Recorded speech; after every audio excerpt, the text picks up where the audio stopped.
की I think 5 वर्ष झाले. 2000 समोर ओके 2018 मध्ये मी एएमसी सॅलसबरी पार्क मध्ये जे एएमसी आहे ऍडव्हेंटिस्ट मीडिया सेंटर तिथं काम करायला सुरुवात केली. सेवकाईची सुरुवात केली. 2018 पासून मी सेवकाईमध्ये प्रवेश केला. त्याच्यानंतर 6 महिन्यानंतर 2019 मध्ये मला इन्व्हिटेशन आलं की प्रतीक तुम्ही एक प्रोजेक्ट आहे AWRचं, तिथं तुम्ही आम्हाला आमची इच्छा आहे की तुम्ही तिथं जाऊन काम करावं फिलिपिन्समध्ये. ठीक आहे, मी थोडं बॅकग्राऊंड सांगत आहे कारण 5 वर्ष झालेली आहेत ह्या गोष्टीला, तर उजळणीसाठी सांगत आहे. परमेश्वर कसा माझ्या आयुष्यामध्ये काम करत आहे, परमेश्वर किती प्रामाणिक माझ्यासोबत राहिलेले आहेत आणि कसं मला आत्तापर्यंत चालवलेलं आहे, ही थोडी मी साक्ष देऊ इच्छितो 1-2-3 मिनिटासाठी. तर 2019 एप्रिल 8 मध्ये मी फिलिपिन्समध्ये पोहोचलो. नवीन जग, पहिल्यांदा एका दुसऱ्या देशामध्ये गेलो. माहित नव्हतं की कसे लोक असतील, कसा व्यवहार करतील, काय अनुभव असेल, हे काहीच माहिती नव्हतं. पण परमेश्वराच्या कृपाने एक माहिती होतं की परमेश्वरा तुम्ही इथपर्यंत आणलंय, तुम्ही इथून पुढे चालवताय. जाण्या अगोदर मी परमेश्वराकडे 3 प्रेयर रिक्वेस्ट ठेवले होते. किती? 3. पहिली गोष्ट म्हटलं होतं, परमेश्वरा फिलिपिन्सला जायच्या अगोदरही मी परमेश्वराला सांगितलं की परमेश्वरा पहिली माझी इच्छा आहे, प्रेयर रिक्वेस्ट आहे की मला तुमच्यासोबत काम करायचं, मला जगासाठी बाहेर काम करायचं नाही. मी जितका माझा कमी अनुभव आहे तितक्या कमी अनुभवात मी बघितलेला आहे की जेव्हा परमेश्वराचे चर्च मधले जे आपले तरुण लोक आहेत, जेव्हा ते बाहेर काम करतात तेव्हा त्यांची काय मनस्थिती असते आणि त्यांची काय आध्यात्मिक स्थिती असते ते मी थोडक्यात बघितलं. म्हणून मी म्हटलं परमेश्वरा मला बाहेर काम नाही करायचं, पहिली गोष्ट मला तुमच्या सोबतच काम करायचं. दुसरी गोष्ट म्हटलं परमेश्वरा तुम्ही माझा उपयोग करा जेणेकरून मी फॅमिलीसाठी ज्या कुठल्या लागणाऱ्या गोष्टी असतील, आर्थिक झाल्या कुठल्याही झाल्या, मी सपोर्ट करू शकेल. का?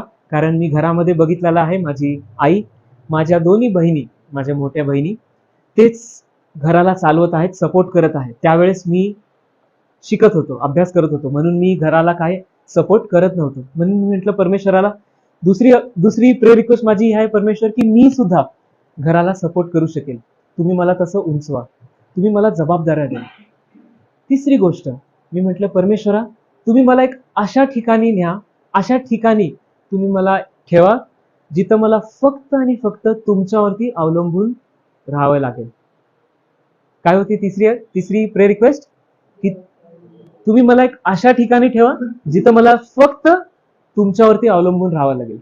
उदाहरणार्थ जेव्हा आपण घरी असतो, आता तुम्ही सगळे तुमचा खूप अनुभव आहे आणि तुम्ही छोट्या मुलांना कसं वाढवावं हे तुमचा अनुभव असलेला तुम्हाला माहित आहे. तर जेव्हा छोटे मुलं घरी असतात तेव्हा ते डिपेंडेंट असतात, ते एक कम्फर्ट झोन असतो, बरोबर ना? तो एक कम्फर्ट झोन असतो. म्हणून काही गोष्ट लागली तरी आपण काय करतो, घरच्यांवरती डिपेंड राहतो. तर मला स्वतः परमेश्वरावरती कसं अवलंबून राहायचं, कसं जीवन जगावं ह्याचा अनुभव मला घ्यायचा होता. परमेश्वर मला फक्त तुमच्यावरती अवलंबून राहायचंय की कसं तुमच्यामध्ये वाढावं, तुमच्या मार्गदर्शनाखाली कसं जगावं हे मला शिकायचं आहे. म्हणून मी मागितलं परमेश्वरा माझी ही एक प्रेयर रिक्वेस्ट आहे की तुम्ही मला अशा ठिकाणी ठेवा जिथं मला फक्त आणि फक्त तुमच्यावरती अवलंबून राहावं लागेल, माझ्या कम्फर्ट झोन मधून तुम्ही मला बाहेर काढा. थोडक्यात ही माझी प्रेयर रिक्वेस्ट होती.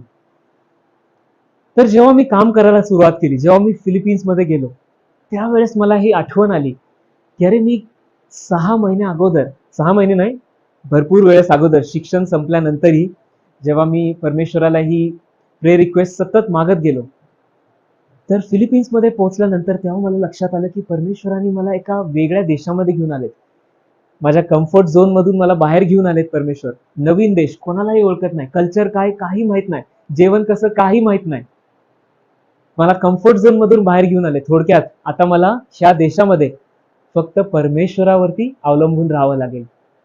तर ती गोष्ट परमेश्वरांनी त्याचं उत्तर दिलं. दुसरी गोष्ट मला as a volunteer, as a missionary तिकडे जावं लागलं AWR सोबत. तर जे काय होतं, स्टायपेंड होतं, जे काय भेटत होतं, प्रयत्न मी केले जितकं थोडं काय मिळत होतं घरी परत पाठवण्यासाठी आणि घराला सपोर्ट करण्यासाठी. प्रत्येक वेळेस मी करू शकलो नाही, ठीक आहे. पण हा जो अनुभव होता की कसं घराला सपोर्ट करतात, घराच्या जबाबदाऱ्या कसं आपण घेऊ शकतो, हे परमेश्वर मला शिकवायला लागले. तर दुसरी जी प्रेयर रिक्वेस्ट होती ती देखील परमेश्वराने त्याचं उत्तर दिलं. तिसरी गोष्ट मी परमेश्वराला खूप महत्वाची मागितली होती, परमेश्वरा मला बाहेर काम नाही करायचंय, मला फक्त तुमच्या सेवकाईमध्ये वाढायचंय, तुमच्यासाठी काम करायचंय. परमेश्वर मला फिलिपिन्समध्ये घेऊन गेले. तिकडं मी मिनिस्ट्री करत होतो, मी ऍज अ मिशनरी देवासाठी काम करत होतो, ऍज अ डिजिटल मिशनरी काम करत होतो. तर परमेश्वर एवढा चांगला आहे, आज मी साक्ष देत आहे की ही गोष्ट 5 वर्ष अगोदरची आहे, पण तरी देखील जो आशीर्वाद परमेश्वराने त्यावेळेस दिला तो आजही परमेश्वर ठेवत आहे. आजही परमेश्वर मला चालवत आहे, मिनिस्ट्रीमध्ये चालवत आहे, घराला जबाबदाऱ्या कशा घ्यायचे ते प्रत्येक दिवशी आजही मला शिकवत आहे. आणि कम्फर्ट झोन मधून मला परमेश्वराने बाहेर काढलेलं आहे आणि मिनिस्ट्रीमध्ये कसं वाढावं, परमेश्वरावरती रोज अवलंबून जीवन कसं जगावं, हे परमेश्वर मला आजही शिकवत आहे. म्हणून जो आशीर्वाद परमेश्वराने मला 5 वर्ष अगोदर दिला होता तो आजही परमेश्वर ठेवत आहे. Praise God. परमेश्वर खरंच खूप प्रेमळ परमेश्वर आहे आणि प्रामाणिक आहे. आपण जितके आपल्याला वाटतं आपण प्रामाणिक राहू, पण कधी कधी आपण काय करतो ना, परमेश्वराचा हात सोडून देतो. ज्या वेळेस आपल्याला मागितलेली जी गोष्ट मिळती की आपण परमेश्वराला काय म्हणतो, ठीक आहे आता मिळाली, मग आता मी लांब जातो, दुसरीकडे जातो. पण रोज मला परमेश्वर ही गोष्ट आठवण करून देतो की त्यावेळेस जे मी तुला दिलेलं आहे आजही माझी द्यायची इच्छा आहे आणि आजही मी देईल, पण अट काय आहे की तू माझ्यासोबत चाल. माझा आणखीन एक अनुभव तुम्हाला सांगेन, जो माझा ख्रिस्तामध्ये यायच्या अगोदरचा अनुभव आहे. त्यावेळेस माझा बाप्तिस्मा देखील झाला नव्हता. बायबल वाचत होतो. आता मी सत्य घटना सांगत आहे. पहिल्यांदा 2016च्या एंडमध्ये, नोव्हेंबरमध्ये, ज्यावेळेस सायलेश ब्रदर मला आम्हा सगळ्यांना बायबल स्टडी द्यायला सुरुवात केली, त्यावेळेस त्यांनी सांगितलं होतं की बायबल वाचायला सुरुवात कर. ठीक आहे, आता मी अनुभवातून सांगत आहे. पहिल्यांदा जेव्हा बायबल वाचायला घेतलं तेव्हा मला अतिशय बोरिंग वाटलं. काय वाटलं? अतिशय बोरिंग वाटलं. का? उत्पत्तीमध्ये जेव्हा मी 3ऱ्या 4थ्या 5व्या अध्यायामध्ये आलो त्यावेळेस मी वाचलं की अब्राहमची जी वंशावळ आहे त्यांच्याविषयी लिहिलंय. तर मला कंटाळा आला की अरे बापरे, हे एवढे नावं आहेत, ह्यांना ओळखत नाही आपण, काय खूप बोरिंग वाटलं मला. ठीक आहे, सत्य सांगत आहे.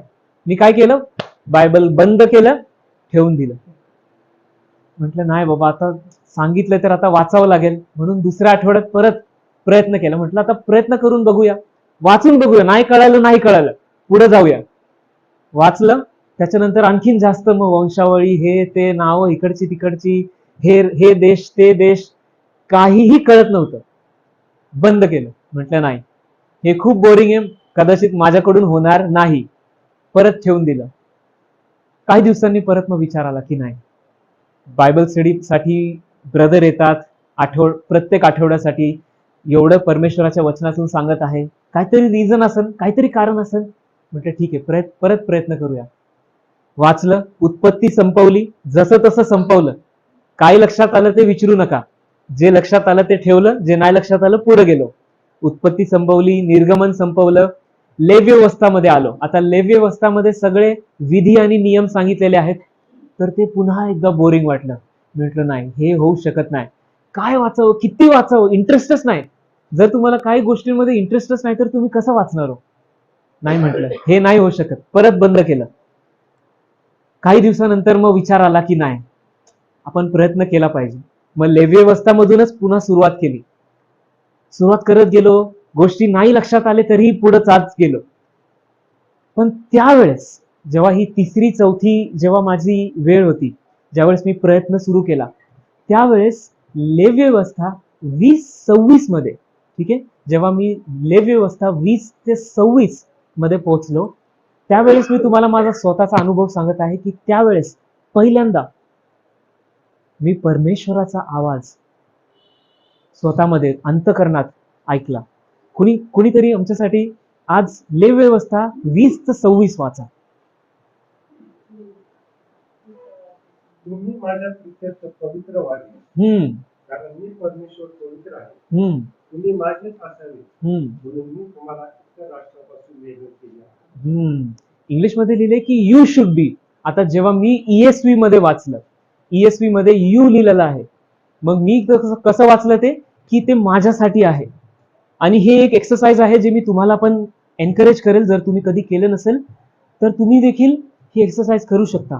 जे कुठली गोष्ट वचनामध्ये जेव्हा लोकांसाठी देखील लिहिलेली आहे, जेव्हा इस्रायलसाठी देखील लिहिलेले आहे, जेव्हा सर्वांसाठी लिहिलेले आहे, तुम्ही असं वाचा की ती तुमच्यासाठी पर्सनली परमेश्वराने लिहिलेली आहे.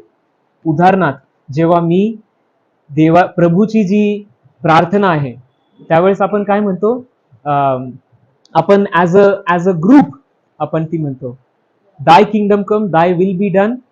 आणि आपण ऍज अ पर्सनली कधी म्हणत नाही.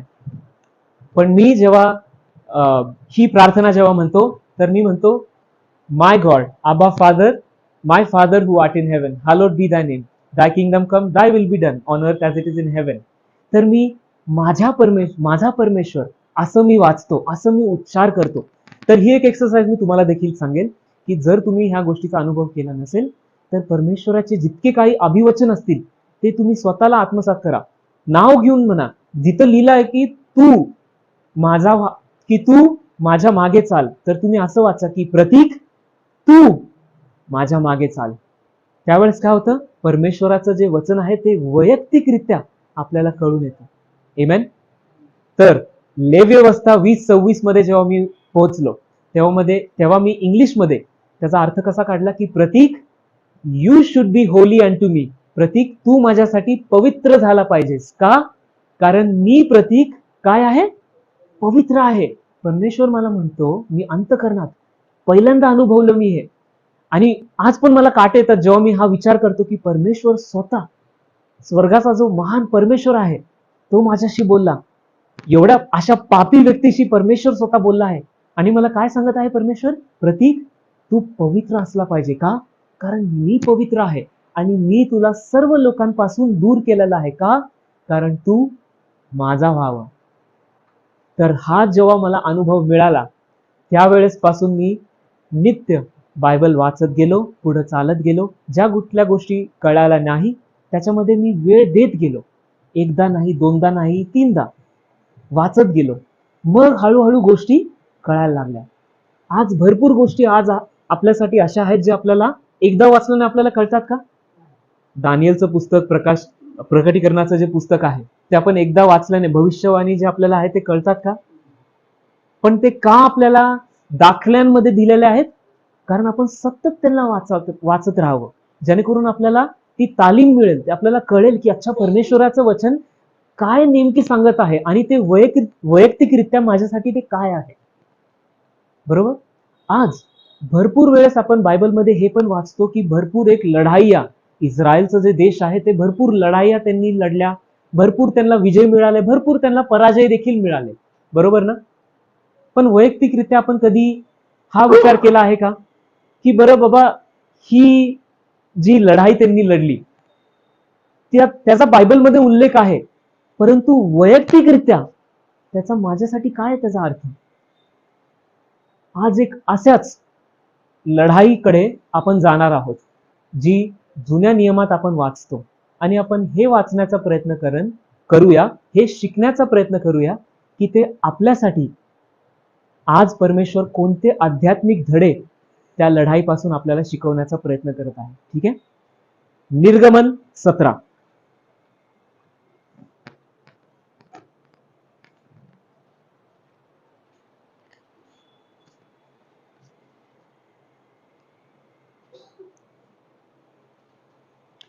निर्गमन 17 मध्ये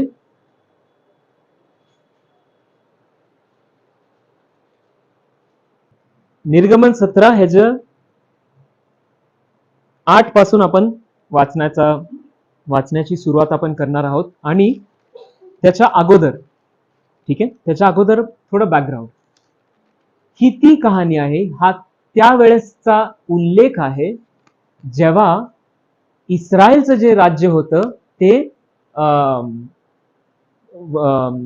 विल्डरनेस मध्ये होते. विल्डरनेसला अरण्यात होते. ठीक आहे. अरण्यात आता ते अडकले होते आणि त्यांना प्यायला काय नव्हतं? पाणी नव्हतं. मग त्यांनी काय केली? कुरकुर केली. कोणाकडे? मोशेकडे. आणि काय म्हटले की तू आम्हाला पाणी दे. मग मोशे त्यांना म्हणाला की तुम्ही कुरकुर का करता. मग दगडाला काठी मारली आणि काठीतून काय आलं, पाणी आलं. आणि त्या पाण्यातून सर्व अख्खं जे राष्ट्र होतं त्यांना जे सारे तहानलेले होते त्यांना पाणी मिळालं. मग त्यांनी पाणी ते ग्रहण केलं. पण 8 मध्ये आपण आता जी कहाणी आहे 8 पासून आपण वाचायला सुरुवात करणार आहे. कोणी आपल्यासाठी 17:8 वाचणार का? मग अमालेक लोक रफीदीम येथे इस्रायल लोकांशी लढू लागले. बर, इथं काय लिहिलंय? मग अमालेक ही जे लोक होते येऊन रफीदीम येथे इस्रायल लोकांशी काय करू लागले? लढू लागले. आता इस्रायल जे हे देश आहे ह्यांचा अनुभव काय आहे? हे पळून आलेले आहेत. फिरोन जो आहे त्यांच्या मागे लागला होता. परमेश्वराने अद्भुत रीतीने त्यांना सोडवलं.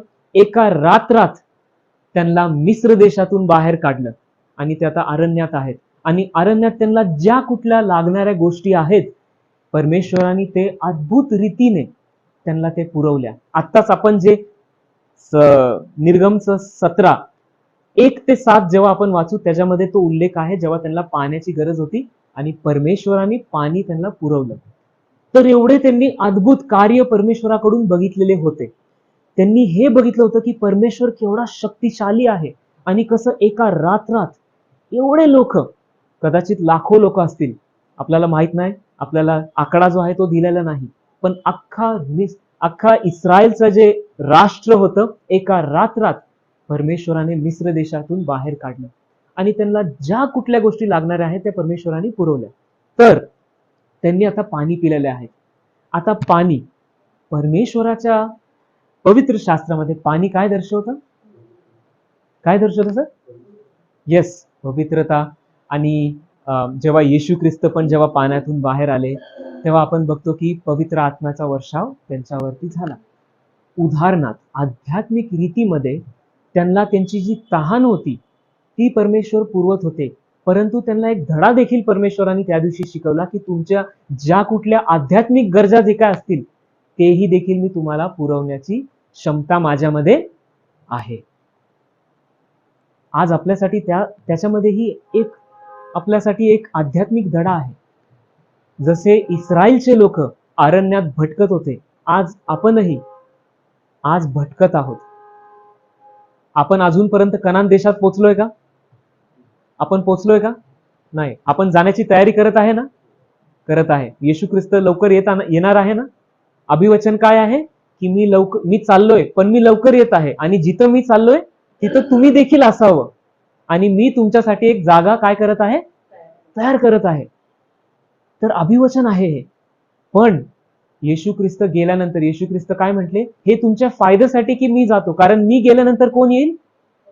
पवित्र आत्मा येईल, कैवारी येईल आणि तो काय करेल? सर्व जे गरजा आहेत काय करेल? तुम्हाला पुरवेल. तर त्याच्यामध्ये एक आध्यात्मिक धडा आज आपल्याला हा मिळायला भेटतो की जसा आपल्याला येशू ख्रिस्त सर्व गरजे पुरवत होता तसं पवित्र आत्मा देखील आजही आपल्या सर्व गरजा पुरवत आहे.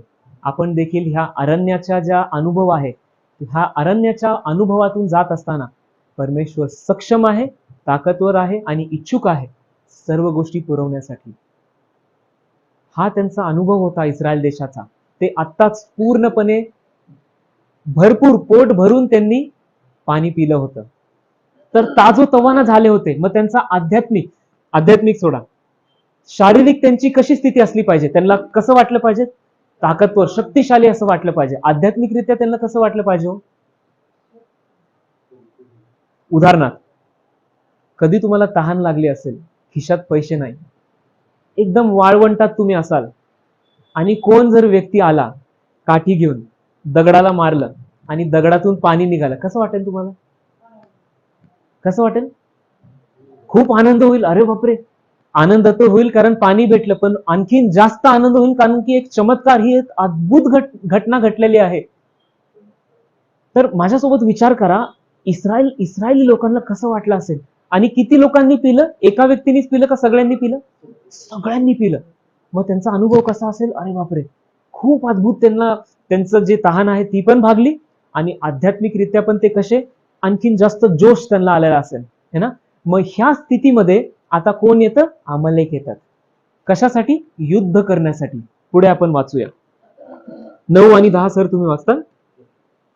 तेव्हा मोशेने हम्म यहोशुआला सांगितले, हम्म आपल्यातले काही पुरुष निवडून काढ हम्म आणि जाऊन अमेरिकेशी युद्ध कर. हम्म उद्या मी देवाची काठी हाती घेऊन हम्म टेकडीच्या मार्गावर उभा राहील.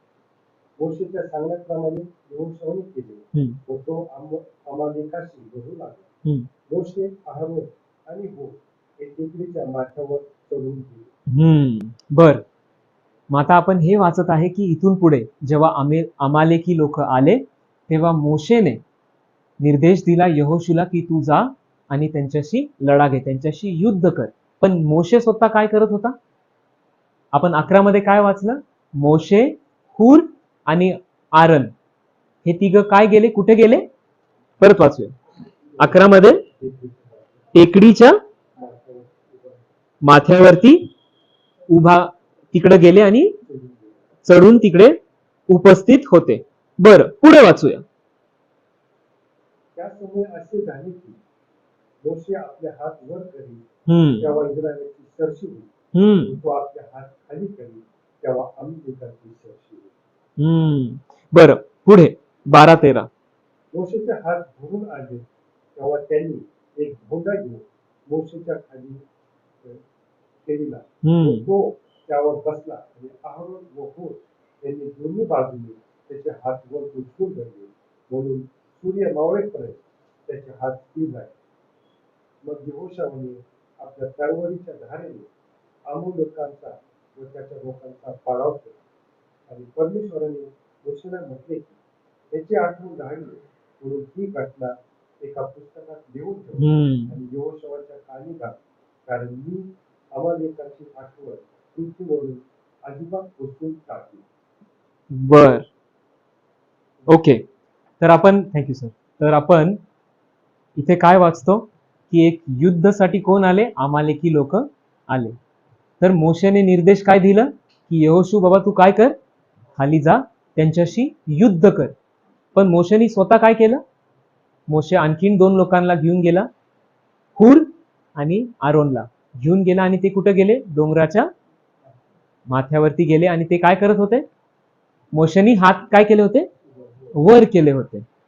आणि आपण वाचतो की जसा जसा दिवस पुढे चालला होता, आता मोशेचं वय जर आपण बघू तर 80च्या पुढे त्यावेळेस त्याचं वय होतं. ठीक आहे. पहिले 40 वर्ष मोशे काय होता? मिस्र देशामध्ये होता, बरोबर. त्याचे नंतरचे 40 वर्ष तो कुठे होता? अरण्यात होता. जे मेंढपाळ होता आणि त्यावेळेस त्याचा तो अनुभव होता. त्यावेळेस तो परमेश्वराने त्याच्याशी बोलले आणि मग तो परत मिस्र देशात गेला. ठीक आहे. आता 80 वर्षानंतरची गोष्ट आहे. आता मोशे 80 वर्षाचा असताना पूर्ण दिवस त्यांनी हात वर करून ठेवलेत आणि बायबल आपल्याला काय सांगत आहे की तो थकला. आणि जेव्हा त्याचे हात थकून खाली पडत होते त्यावेळेस काय होत होतं? अमालेकीची लोकांची काय होत होती? सरशी होत होती. पण ज्या ज्या वेळेस मोशेचा हात वर जात होता त्यावेळेस काय होत होतं? इस्रायली लोकांची सरशी होत होती. आता ह्याला थोडं समजण्याचा प्रयत्न करूया. हे काय आहे?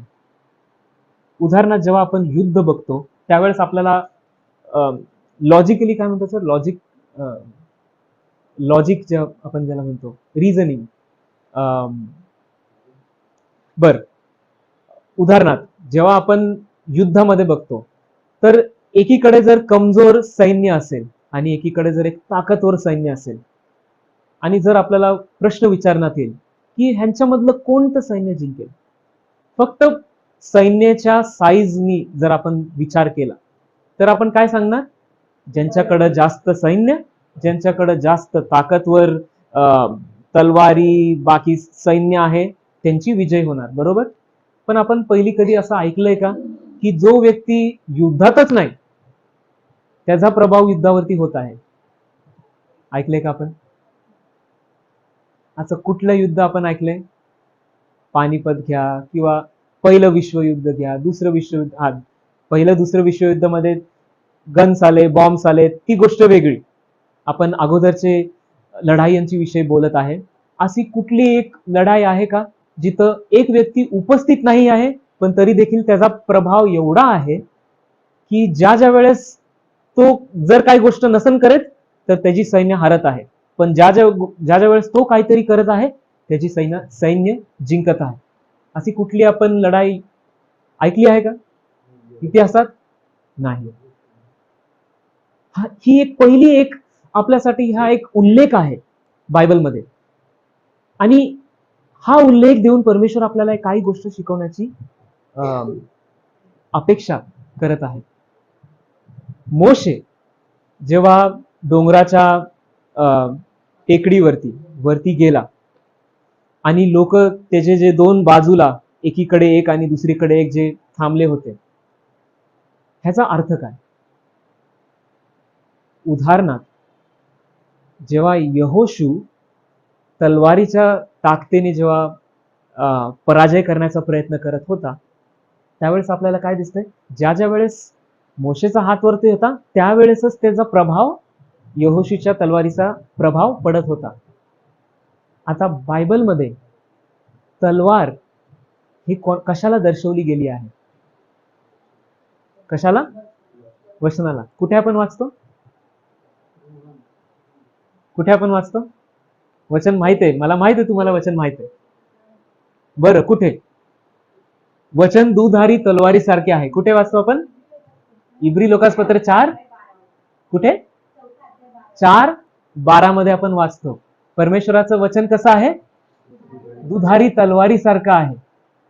तर ह्या लढाईमध्ये आपण पहिली गोष्ट काय शिकतो की जर आपल्याला लढा घ्यायचा असेल, आपली लढाई कोणासोबत आहे? अमालेकी लोकांसोबत आहे का? सैतानासोबत आहे. आपलं सॅबथ स्कूलचं क्वार्टरली काय आहे ह्यावेळेस? महान संघर्ष. तर आपण कुठल्या लढाईमध्ये आहे? महान संघर्षाच्या लढाईमध्ये आहे. तर ह्या महान संघर्षाच्या लढाईमध्ये आपल्याला कशाची गरज आहे? पहिली गोष्ट, तलवारीची गरज आहे का नाही? पण ती तलवार कशी असली पाहिजे? दुधारी तलवार असली पाहिजे.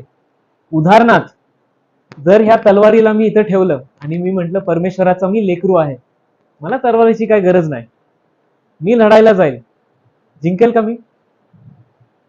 समोरचा सैन्य येऊन मला नष्ट करेल. आज भरपूर लोक म्हणतात मला, हो वचन माहित आहेत, पण आहे का वचन? त्यांची तलवार दुधारी आहे का? नाही. कारण आहे त्याच्यासाठी, सगळ्या गोष्टींचं कारण आहे आपल्याला दिलेलं आहे. दुधारी तलवार म्हणजे काय? तलवार आपल्याला चालवता आली पाहिजे.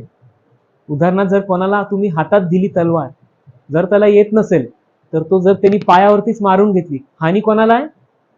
स्वतःचीच हानी. म्हणून परमेश्वर म्हणत आहे, शब्द जो आहे तो दुधारी तलवार आहे, पण चालवता आला पाहिजे. दोन्हीकडून तुम्ही तो चालवता आला पाहिजे. उदाहरणार्थ, जेव्हा कोणी आपल्याकडे येईल आणि आपल्याला काही गोष्ट मागेल, मार्गदर्शन मागेल, आपल्याला मार्गदर्शन कशातून देता आलं पाहिजे? वचनातून देता आलं पाहिजे. जर कोणाला आर्थिक समस्या असेल, जर कोण म्हणन की मी डिप्रेशन मध्ये आहे, जर कोण म्हणन की माझे संबंध जे आहेत घरच्यांशी, बाकीच्यांशी, किंवा खूपच त्रास आहे, डिप्रेशन आहे, सर्व गोष्टी आहेत, तर आपल्याला त्यांचं मार्गदर्शन कशातून करता आलं पाहिजे? वचनातून करता आलं पाहिजे. येशू ख्रिस्तावरती पण जेव्हा सैतान मोह टाकत होता, तेव्हा येशू ख्रिस्ताने काय केलं? वचनाद्वारे सैतानाचा पराभव केला. म्हटलं की परमेश्वराचं वचन असं म्हणतं, आणि तसा पराजय केला. तर आज आपल्या ह्या युद्धामध्ये, महान संघर्षाचे युद्ध आहे, त्याच्यात आपल्याला सर्वात पहिली गोष्ट कशाची गरज आहे? वचनाची गरज आहे. तर माझी इच्छा ही आहे, माझी प्रार्थना ही आहे, आणि मी तुम्हाला संदेश देत आहे, पण हा संदेश माझ्यासाठी देखील आहे. तुम्हा सर्वांचा अनुभव परमेश्वरामध्ये चालण्याचा जास्त आहे माझ्यापेक्षा, पण तरी देखील हा संदेश जेवढा तुमच्यासाठी आहे तेवढा माझ्यासाठी देखील आहे.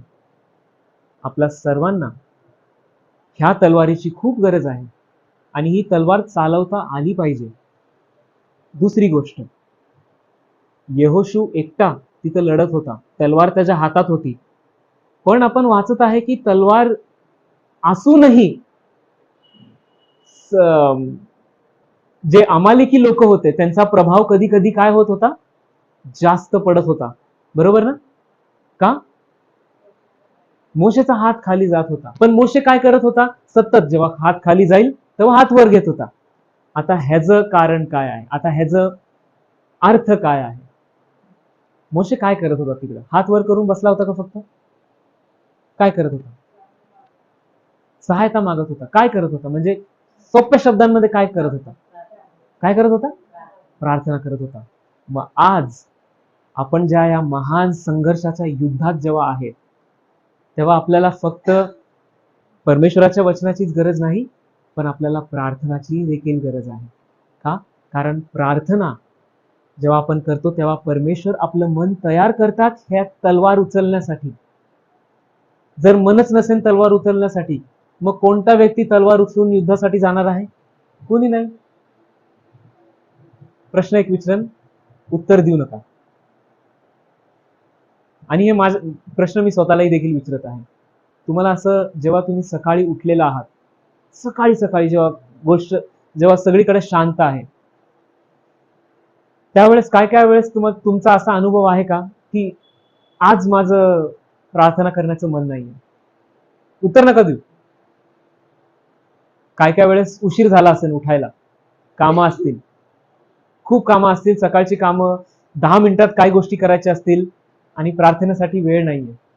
आपला अनुभव हा झाला आहे का की आपण 1-2 मिनिटाची प्रार्थना करून एक वचन फक्त नावासाठी उघडून जे कुठलं वचन आलं, बर हे आलं, वाचलं आणि बंद केलं? आपला हा अनुभव आहे का काय वेळेस?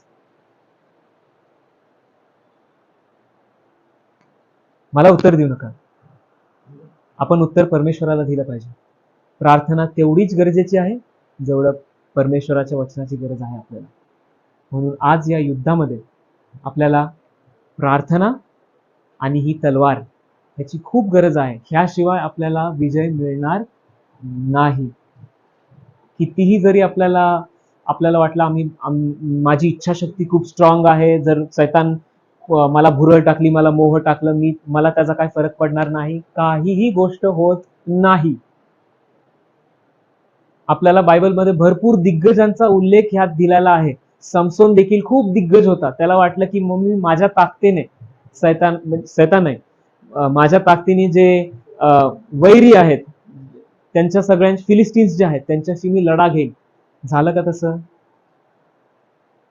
भरपूर असे दिग्गज आहेत ज्यांनी स्वतःच्या ताकदीने पुढे चालण्याचा प्रयत्न केला, पण विजय फक्त तेव्हाच मिळतील जेव्हा आपले हात वर असतील, प्रार्थनामध्ये आपले हात वर असतील आणि आपल्या हातात तलवार असेल. आज भरपूर लोक आहेत जे म्हणतात की मला माहित आहे की आपला आज्ञांचा अभ्यास चालू आहे, तर है ना, सायलेश ब्रदर प्रत्येक आठवड्याला 10 आज्ञा, मोशेची आज्ञा ह्यांच्याविषयी आपला अभ्यास चालू आहे. तर संपवत असताना मला तुम्हाला एक छोटी आज्ञांकडे जाऊया, एक एक्सरसाइज करूया. ठीक आहे? कुणी 7 लोक पुढे येतील का? 7 लोक मला व्हॉलेंटियर्स पाहिजेत. हात वर करून थांबणारे 7 लोक मला पाहिजेत. आपण संपवत आहोत, पण जर ही ऍक्टिव्हिटी संपली नाही तर आपल्याला उशीर होईल घरी जाण्यासाठी. 7 लोक.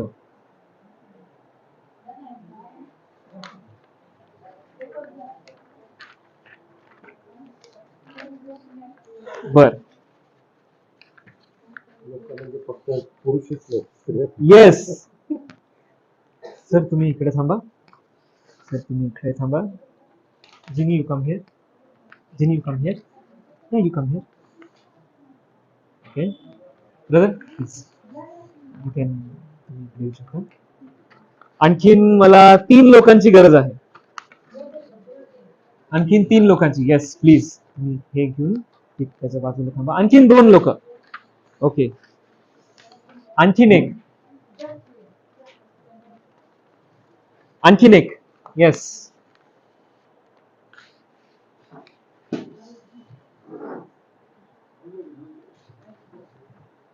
बरं, आपण हे का करतोय?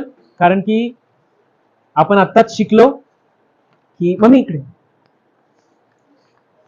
आपण आत्ताच शिकलो की आपल्याला प्रार्थनेची गरज आहे, आपल्याला परमेश्वराच्या वचनाची गरज आहे. आता वचन आपल्याला काय सांगतं की आपल्याला 10 आज्ञा दिलेल्या आहेत, बरोबर ना? बर, तर आपण आता अभ्यास करत आहे, तर ही आपण एक्सरसाइज करतोय, ठीक आहे? तर आज जी मंडळी आहे ती कुठे जाते? कुठे जाते? चर्चला जाते. का जाते चर्चला? प्रचारकाकडून वचन ऐकण्यासाठी. प्रचारक काय करतो? सुवार्थ आपल्याला सांगतो, शिकवतो. सुवार्थ काय आहे? येशू ख्रिस्ताची सुवार्थ आहे. आणि येशू ख्रिस्ताने आपल्याला काय दिलेलं आहे? कृपा दिलेली आहे. का कृपा दिलेली आहे? कारण आपण काय आहोत? पापी आहोत. पण पापाचं परिभाषा काय आहे? पाप काय आहे? आज्ञाचं उल्लंघन, बरोबर ना? तर आज भरपूर लोक आपण बघतो म्हणतात की आपल्याला आज्ञांची गरज नाही, ठीक आहे? आज भरपूर लोक म्हणतात की आपल्याला काय नाही गरज? आज्ञांची गरज नाही. बरं, ठीक आहे. आता आपण मग आज्ञांची गरज नाहीये ना, मग आपण आज्ञांना काढून टाकूया, ठीक आहे? ठीक आहे, ठीक आहे. मग आज्ञा आपण काढून टाकल्या, ठीक आहे? तर आता आपण जाऊया परत. तर मंडळी जाते कुठे? चर्चला जाते. कोणाकडून वचन ऐकण्यासाठी? प्रचारकाकडून. प्रचारक काय करतो? सुवार्थ सांगतो. कोणाची सुवार्थ सांगतो? येशू ख्रिस्ताची. येशू ख्रिस्तांनी काय केलं आपल्यासाठी? कृपा दिली. का कृपा दिली? पाप, कारण आपण पापी आहोत. पण पापाची परिभाषा काय आहे? आज्ञाचं उल्लंघन. बरं, पहिलं योहान कुणीतरी वाचा आपल्यासाठी. पहिलं योहान 3:4. पहिलं योहान 3:4 मध्ये काय लिहिलेलं आहे? लवकर लवकर.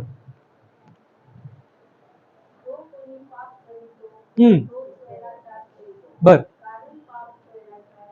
कारण पाप स्वैराचार आहे. दुसऱ्या शब्दांमध्ये काय लिहिलं आहे? नियमभंग आहे, ठीक आहे? पण जर नियमच नाहीये तर मी कोणता पाप केला? उदाहरणार्थ, जर आपण गाडी घेऊन चाललो आहे, जर ज्या रोडला सिग्नलच नाहीये आणि मी चालत गेलो, मी पाप नियम उल्लंघन केला का? मग जर नियमच नाहीये तर मी कसला पाप केला? परिभाषाने नियम असलं पाहिजे, आणि जर नियमचं उल्लंघन आहे मग पाप आहे. पण नियमच नाही तर मग पाप कसं काय? तुम्ही जाऊ शकता, ठीक आहे? तर मग आता पाप गेलं, ठीक आहे ना? तर मग आपण परत जाऊया. आता मंडळी कुठेच गेली? चर्चला गेली. कोणाकडून वचन ऐकण्यासाठी? प्रचारकाकडून वचन ऐकण्यासाठी. प्रचारकाने काय वचन सांगितलं? सुवार्थ. कोणाची सुवार्थ? येशू ख्रिस्ताची. येशू ख्रिस्ताने आपल्यासाठी काय केलं? कृपा. कशासाठी कृपा दिली? पाप कुठे? पाप नाहीच. आज भरपूर लोक म्हणतात की आपल्याला आपण we are saved by grace. Grace आलं ना इकडं, पण पापच नाहीये. मग कसली ग्रेस? मग ठीक आहे, आपण ग्रेस काढून टाकूया, ठीक आहे? आपल्याला ग्रेसची गरज नाही, कारण पापच नाही. ग्रेसच काढून टाकूया आपण, ठीक आहे? सगळ्यात पहिली काय गेलं? नियम गेलं, आज्ञा गेले, ठीक आहे? आता बघूया आपण कसं हा जो ढाचा आहे तो पडत आहे. मंडळी कुठे गेली? चर्चला गेली. चर्च मध्ये गेली आणि कोणाला त्यांनी ऐकलं? प्रचारकाला ऐकलं. प्रचारकाने काय सांगितलं? सुवार्थ सांगितली. सुवार्थ कोणाची? येशू ख्रिस्ताने काय शिकवलं? कुठे गेली ना? आज भरपूर चर्चेसची ही स्थिती आहे. लोक जातात, येशू ख्रिस्त खूप चांगले चांगले मेसेज देतात की हा येशू ख्रिस्तावरती विश्वास ठेवा, येशू ख्रिस्त तुमचं भलं करेल. आपल्या आजूबाजूला पण असे भरपूर चर्चेस आहेत का? आहेत ना? पण अशा संदेशाचा, येशू ख्रिस्ताचा आपल्याला काय गरज? जे आपल्यासाठी त्याच्या पुढे काहीच नाहीये. मग त्या कृपेचा आपल्याला काय गरज? मग आपल्याला येशू ख्रिस्ताची पण गरज नकोय. Okay brother, thank you. तर आपण आता बघतोय मॉडर्न जे चर्चेस आहे त्यांच्यामध्ये आपण प्रवेश करत आहोत. आता मंडळी कुठे जाती? चर्चमध्ये जाती. कोणाला ऐकायला? प्रचारकाला ऐकायला. प्रचारक काय करतो? सुवार्थ देतो. कोणाची सुवार्थ? येशू कुठे आहे का? येशू कसली सुवार्थ? मग सुवार्थ कशाची आहे? कोणाची आहे? पण येशू ख्रिस्तच नाहीये. आज आपण असे संदेश ऐकत आहे का भरपूर चर्चेस मध्ये की हो तुम्ही चांगलं करा, देव तुमचं चांगलं करेल. ह्यात कसली सुवार्थ? तुम्ही स्वतः तुमची काळजी घ्या, परमेश्वर तुमची काळजी घ्या. भरपूर असे मॉडर्न जे थिओलॉजी जे आपण म्हणतो, नवीन नवीन विचार ज्याचा बायबलशी काहीही संबंध नाही, ते आज मला सांगूशी पण वाटत नाही, पण आज फक्त बाहेरचे चर्चेस नाही, आपल्या स्वतःच्या मंडळीमध्ये देखील आज हे विचार लोकांमध्ये येत आहेत का नाही? तुम्ही स्वतः अनुभवलेला असेल. पण आता येशू ख्रिस्तच नाही, मग सुवार्ता कसली? मग सुवार्ता पण गेली. थँक्यू. तर मग आता मंडळी जाती कुठे? चर्चला जाते. कोणाला ऐकण्यासाठी? आणि प्रचारक काहीही सांगत नाही. प्रचारक आपले मनाचे श्लोक सांगत असतो. आज भरपूर असे प्रचारक मिळतील जे तुम्हाला संदेश देतील, पण त्या संदेशात येशू ख्रिस्तच नाही. ज्या संदेशात येशू ख्रिस्त नाही, तो संदेश अपुरा आहे, त्याच्यात काही वेट नाहीये. तर मग अशा संदेशाची गरजच का? युट्यूब वरती जा. टेडेक्स माहितीये कोणाला? TEDx talks माहितीयेत? टेडेक्सच ऐका ना. कशाला आपल्याला बायबलची गरज? कशाला आपल्याला सर्मन्सची गरज? येशू ख्रिस्तच नाही, मग ते आपण चांगले जे विचार बाहेर जे दुनियामध्ये जे लोक आहेत त्यांचे विचार ऐकूया. मग आपल्याला ह्याची गरज पण नाही, कारण भरपूर लोक जे आहेत दुनियामध्ये टॅलेंटेड आहेत. मग आपल्याला कोणाची गरज नाही? प्रचारकाची गरज नाही. Thank you sir, thank you. मग आता आलो आपण मंडळीकडे. मंडळी कुठे जाते? काय करण्यासाठी? चांगले कपडे घालण्यासाठी, नवीन टाय, नवीन बुट, लोकांशी बोलण्यासाठी, एक दुसऱ्याशी चर्चा करण्यासाठी. तुम्ही या आठवडी काय केलं? नवीन ड्रेस घातलाय बघा, तुमच्या घरात काय चाललंय हे बघा, तिने काय घातलंय. ह्या सगळ्या गोष्टी करण्यासाठी लोक चर्चला जातात. आहे का? आपण अनुभव करतोय का या गोष्टींचा आपल्या मंडळीमध्ये देखील?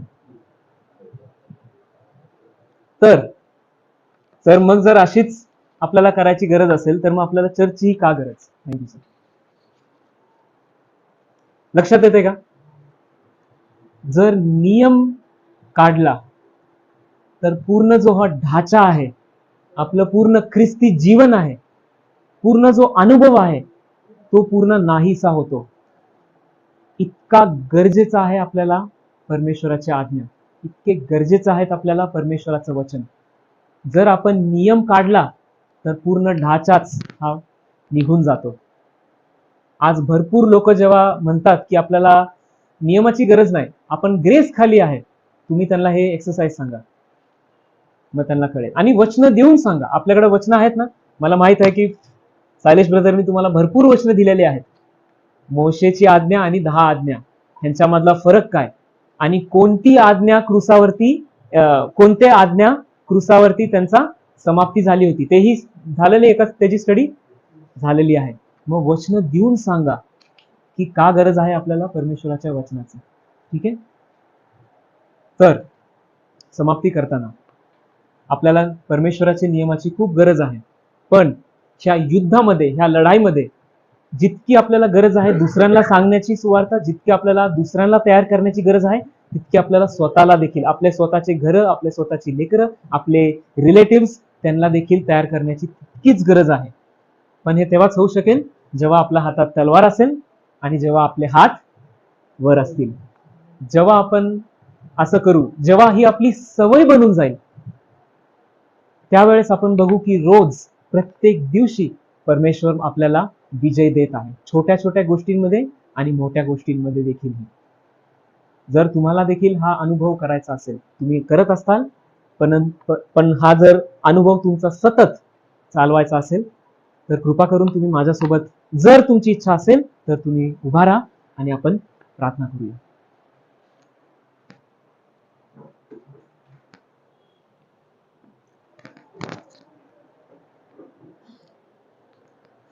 स्वर्गातील महान जिवंत परमेश्वर पिता, प्रेमळ पिता, तुमचं वचन सत्य आहे आणि तुमचं वचन आमच्यासाठी, आम्हाला पवित्र करण्यासाठी, आम्हाला शुद्ध करण्यासाठी तुम्ही दिलेलं आहे.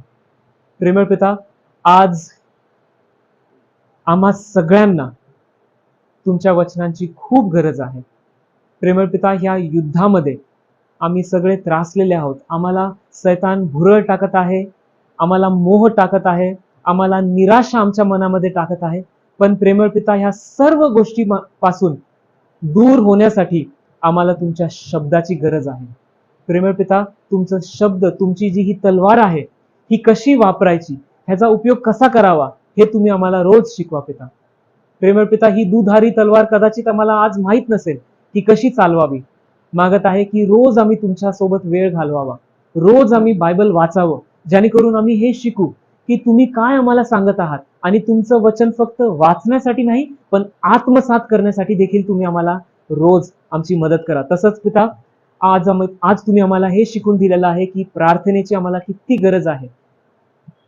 जितकी जास्त प्रार्थना, तितकी जास्त ताकद, तितकी जास्त आध्यात्मिक ताकद.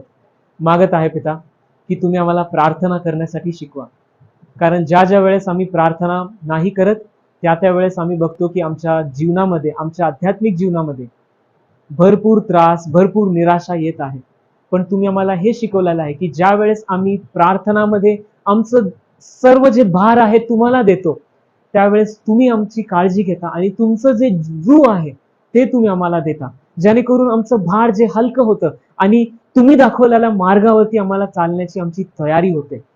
म्हणून मागत आहे पिता, जसं मोशेचे हात पूर्ण दिवसात हात जेव्हा त्याचे वर होते, तसंच आम्ही देखील सतत प्रार्थनेमध्ये असावं, जेणेकरून आम्ही कुठल्याही मोहामध्ये न पडता आम्ही तुम्ही दाखवलेल्या मार्गामध्ये चालणारे बनू.